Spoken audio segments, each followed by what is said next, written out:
We're going to break down this discussion a little bit more with our panel here. Joining me here in the studio, Jennifer Streaks, financial columnist with Motley Fool, and Ebong, business consultant at Levyti Consulting. Thank you very much, both of you. There was a CNN poll that was done earlier that said that 10% of Americans are actually happy or approve of the way Congress is handling themselves, which I guess if you do the math, 90% are upset or don't care. But this is an embarrassment to not just Americans, but to people around the world who are looking for some type of leadership. The budget issue is one issue. Second is the debt ceiling. Let's start with the budget issue here. Who's to blame? Oh, it's definitely the House conservatives. I mean, they really put the U.S. people in a bad situation, making this an issue over the budget and health care. It just doesn't work out for the American people at all. What's the issue with the Republicans? A lot of people can't understand why would they want to shut down the government to prove a point that they're unhappy with President Obama's Obamacare. I think it's more along the lines of a symbolic gesture. I don't believe they really want the government to shut down. But that 10% you mentioned, I mean, I believe that those are 10% of people who are actually living in the woods because I was going to say, really who is the 10% that are actually happy with their congressman or the senator? Right. Yes, yeah, most people would agree that this is actually getting out of control because it's going to hurt a lot of people in the U.S. Mm-hmm. President Obama, this is, I guess let me ask you guys, is this embarrassing to the president? I don't think it is at all, because it's not on him. The thing is, this comes down to the health care plan, which is already signed, sealed, and delivered, and funded. So basically, they're making this a fight. It doesn't make sense. It makes them look bad. I think a little bit. It hits on the president a little bit because he's in power. Just very similar to what happened in 95, 96 with President Clinton. It did, despite it being the House's problem, it did hit the President Clinton a little bit. But I would say that most Americans do realize that the House is actually 100% to blame, although there's a small faction that would say the president and Obamacare is the main reason why this is happening. Well, let's step away from who's to blame and who gets hurt. Mm-hmm.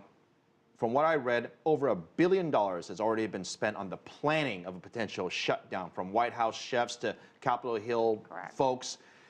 But here's what the president said earlier. He said that if you're going to visit a national park, if we have a shutdown, you're going to get turned away. So anything that has to do with the U.S. government, you're going to have a situation where there's a highly likely probability that you're not going to have those services. How does that affect the everyday people that rely upon those services, Jennifer?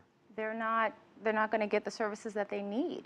And even in terms of the national parks, the Smithsonian, you may say, well, who really thinks about that? You're thinking about those tourism dollars that are lost. This all works together. And in terms of the economy sort of running and grinding to a halt because everyone's thinking about this shutdown, if you have any sort of connectivity to the federal government, you're taking away resources to try to shore up that interest. The thing is, it costs more money to shut down the government and start it up again than it does just to keep going. Exactly. So part of the other problem is thinking about the visitors who want to come to this country and say get visas, they won't be able to get visas. So that's additional tourism dollars. But again, I think this is a symbolic gesture. I really don't think it matters in the grand scheme of things because it's not going to be shut down like it was last time for 21 days. It's going to be maybe a few hours a day, if at most. I think you guys are too honest to answer this question, but I'm going to ask it anyways. Okay, so let's just have an open mind for a moment. And here's one of the theories that I've heard. The House and the Senate, the President fight over this. This is over the budget. If they have an 11th hour agreement and this gets approved in the next couple of hours, the Republicans will say that, look, hey, we saved the government from a shutdown, but the real battle in 2 weeks is about raising the debt ceiling, which ultimately affects America's credit rating, and they can bring back this entire thing about the president's health care plan back on the table again. Is this about getting leverage in 2 weeks? That's basically it is, because most Americans will say this. They don't, despite where they sit politically, this is enough. This is not what our government's supposed to be like. We're not supposed to act in this way or behave this way. So you're right. The Republicans want the leverage of some sort. I mean, they really don't want the government to shut down, but they want the leverage so they can, in about 2 or 3 weeks, when they're talking about the debt ceiling, to be able to use that as a bargaining chip. I think it just leaves us in a poor position. The economic shutdown or the government shutdown that took place in the 90s, we were in a different economic position. Now the economy is softer. You have more individuals that are out of work, even considered to be the long-term employed. We just can't afford, you know, as a country, this type of taking our eye off the ball right now. But the debt ceiling issue is an issue to talk about, even regardless of where we sit politically. It really is important because we can't keep spending more than we actually bring in.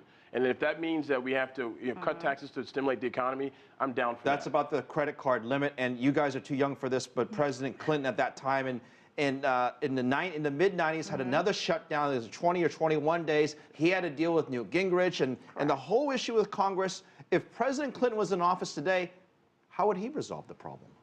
Oh gosh, that's a great question. I think he would really try to do just like President Obama is doing, trying to bring everyone to the table and get a compromise before the government even shut down. The difference with Clinton is he's very good at bringing people together. Exactly. He's known as a communicator. Unlike there's a very prideful stance with the president, and that's part of the problem.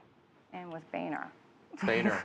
There is a prideful stance with Boehner as well, and you feel that with the House conservatives, and he's very much attached to this small segment of the House. Well, he's trying to do his best. He has two different factions to deal with. He has the Tea Partiers, he has the Ted Cruz type supporters, and he's trying to keep everybody together as a party as a whole. Because every 2 years they get elected. Correct. So it's part of it is it's a political play. But understand your position when you're in the House, when you are elected, is to serve the American people, not your constituents and not within this party. Well, part and of it that's is to what serve your Boehner is constituents, doing. though. We are T-minus a little over 3 hours. Jennifer, Ebong, always good to have you here on the set. Thank you very much. As you can see, Mike, we kind of agree on some things here.